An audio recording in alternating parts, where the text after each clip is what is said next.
Well, hi there. Welcome back. Jason here again. Honored by your feedback, honored by your communication. Love getting those emails, text messages. Keep them coming. Thank you for connecting with me on LinkedIn. Okay. Each of the chapters of this playbook build on top of each other. And so by the time you get to chapter 7, you now are, getting to the advanced stages of these client conversations and your client communication skills. And the reality is this one is probably one of the most important because it is called Become a Story Catcher and Storyteller. Catcher and Storyteller. And here's the reality. If you're just a storyteller, more often than not, you're just telling a story of how your products will do something amazing for their story. You can wrap in what you've listened to, but you've got to it's a both and. It can't just be one or the other. You've got to learn how to be a story catcher. And you've probably expected a chapter on storytelling. Storytelling's everywhere. How to sell with stories and how to tell the right story. But the reality is stories do sell. But if you want to build unbelievable amounts of trust, you want to get to each of those 7 layers, you want to use your voice correctly, you have to learn how to catch their story. You have to be a story catcher first. So why story catcher? Because it requires presence. You have to be there, focused, curious. You have to be ready to receive. You can't catch a story while thinking about your next meeting, about your next point, scanning your notes, waiting for the meeting to be over. You catch it by showing up, using eye contact, making pauses, having empathy. Harvard Business Review actually did an article about this entitled What Great Listeners Actually Do. And they found that the best listeners aren't passive, they create a positive experience for the speaker. So they ask thoughtful questions, they show genuine curiosity, they make people feel truly heard. It's no wonder that the professionals who we most trust are often described as those who really listen to me. And that's the power of story catching. They don't feel like it's persuasion, they feel like it's a partnership, And in a world full of numbers and jargon and products and noise and pitches and cheesy sales stuff, it's stories that cut through. And so when you catch someone's story, you build the kind of trust that lasts and it sticks, and you get to each of those 7 layers. Powerful. So, how good are you at story catching? In the chapter, there's a self reflection, and it asks the question: are you really catching their story? And it asks you questions like, when a client shares something personal, do you remember it? What about in a month? Do you write it down? Do you write down the key components in your CRM? Do you have some type of system to write it down? How often do you write down the personal details that you heard on that meeting? When prepping for a meeting, do you review the last story or detail they shared with you? Do your clients ever say things like, thanks for remembering that? Or, wow, no one's ever asked me that before. So you want to go through this and you want to get some ideas about where you're at.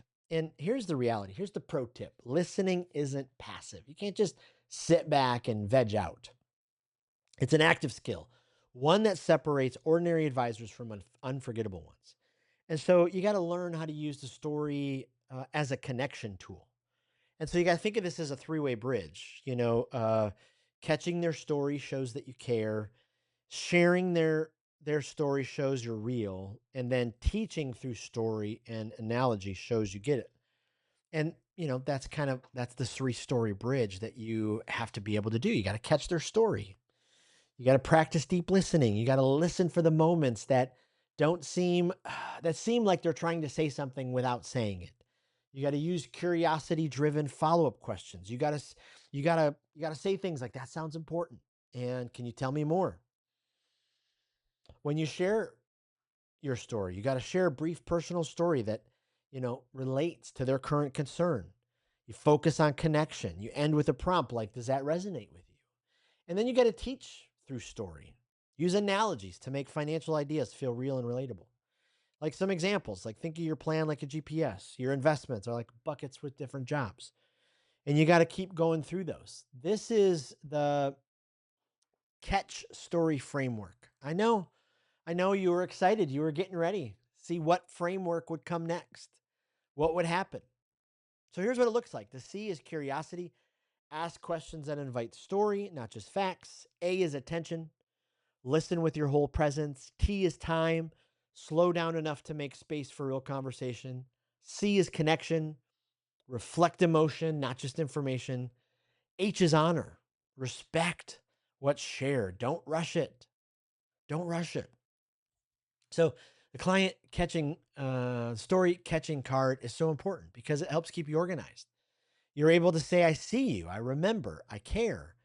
And there in the module, if you're watching along, you'll be able to access that because it's just an incredible moment that you're able to experience and you're able to see when those kind of things happen.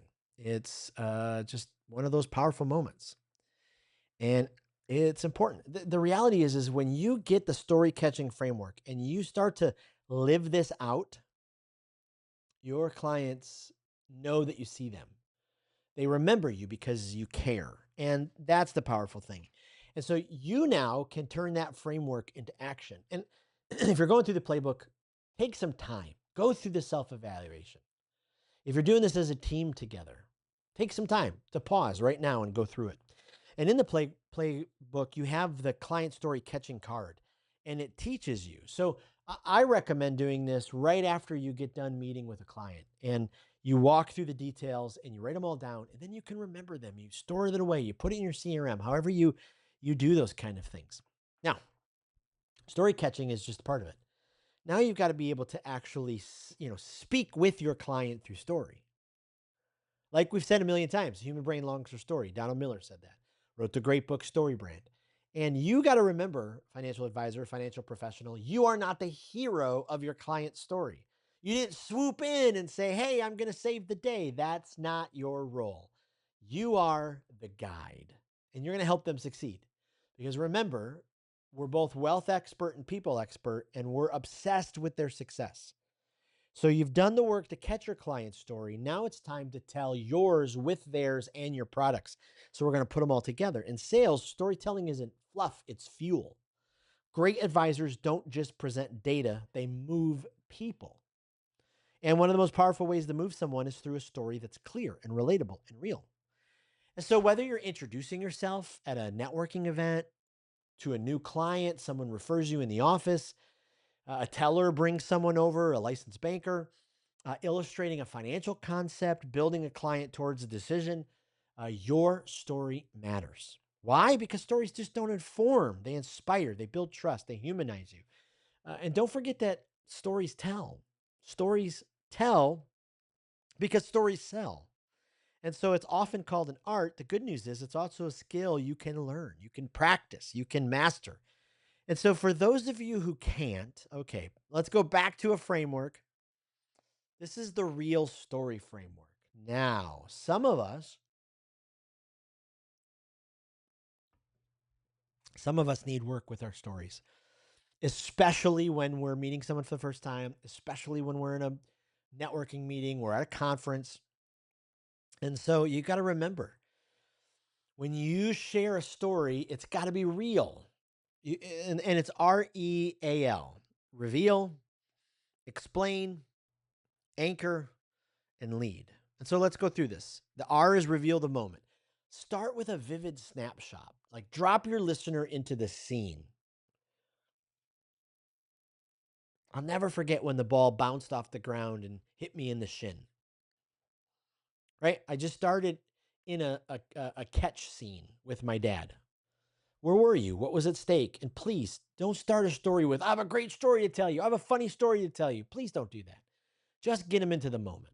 I was sitting across from a young couple. E, explain the meeting. Unpack what the moment meant to you. What did you learn? What did you realize? What did you feel? This is where your story gains depth and relevance. That's when I realized, you kind of keep going into the story. Um, you know, I realized that I have to catch the ball with the glove up and not down. You got to be able to do that. And then the A is anchor it to the listener. Like connect the dots between your story and their situation. Why should it matter to them? The moment you start telling a story, their brain is thinking, why does this matter to me? The moment you start talking to them, their brain is thinking, why does this matter to me? So get right to it. A comedian that I love, Mike Goodwin, he always says this about trying to tell something funny. He says, get to the funny. Don't do a giant buildup. Go right into it. You ever been in a situation where you knew better, but you did it a different way and it hurt you in the end? That's going back to my story about playing catch. And then lead forward, the L, end with purpose, invite action, cast vision, offer clarity on what's next. Stories that stick always move the listener towards something. And that's when my dad took the moment to share with me how to properly catch a ball that bounces in front of you. Don't just learn it, but use it. Don't just learn it. And in your playbook, you have each of these frameworks, and so these are available for you, and so they're there, and so go through them, start figuring them out, and you actually in the playbook, you actually have the story template. So you can write this out. You can actually write a story out right now. You can print it out. You can have something that's powerful so you're ready to go. And here's the reality. So many of us, when we're in a networking meeting or we're introduced to somebody, we say something like, hi, I'm Jason. I'm a financial advisor. I'm a financial advisor. Oh, are you kidding me? Don't say that. Like, that's just so boring. Like, do something that's memorable. Tap into your brand, Hey, Jason, I want you to meet my friend, Bob. He's interested about what you do. Tell him more. Hi, Bob. Nice to meet you. You know how some people get to the end of their life and they have all these regrets because they didn't try things, they didn't save things, they weren't prepared. Well, as an advisor, I make sure that you're prepared for the dream that you want to have. Have something powerful like that ready to go. And the reality is we can even take this further with another framework called the impact framework. And this is just a storytelling structure designed to help you craft a 30 to 60, 90-second intro story. And it's one that just doesn't inform, but it connects, it differentiates, it helps you introduce yourself in a way that builds trust, sticks with the listener's memory. The I introduce the moment. Introduce the moment. M, make it personal. Share how that moment impacted you. Why did it matter? P, paint the transformation. Describe how things changed. What result? What happened to the transformation?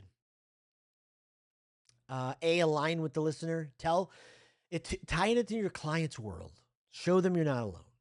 And then C, clarify what you do. Now state your role clearly, simply, powerfully. And then T, tell them what's next. End with an invitation, action, or talk more. This is the powerful part. And between the real and the impact, it has a little bit of overlap, but real is so much about just the everyday stories that you have to sell your product, to sell your service, to sell your presence, to sell you care. The impact framework helps you write that 60-second unbelievable referral pitch when someone sets you up. Boom, you're absolutely ready. So, like always, when you're at the end of the chapter in the playbook, spend some time, do the action plan, go through this. If you're doing this as a team, print out the storytelling framework and everybody sit right now and go through it because it's just absolutely powerful. Here's what I know. You're probably a better storyteller than you know, probably a better story catcher, but you just haven't worked out those muscles. So now it's time to start working out those muscles. And like every single time, I tell you about the insights because this is our brand new monthly subscription newsletter, client growth, referral, and retention report. We want you to have absolutely every tool at your disposal in order for you to succeed. So use this tool to succeed. Open it up once a month, twice a month, 3 times a month. Grab the scripts, grab the research, grab the aha moments, and do incredible things. Now, like always, I want you to email me right now, Jason at Speak with People, and just email me if you would consider yourself a storyteller or not. I would love to know. And if you haven't connected with me on LinkedIn yet, come on, let's connect. Text me. Let me know how it's going in your business. All right. Thank you so much. We'll see you in the next video.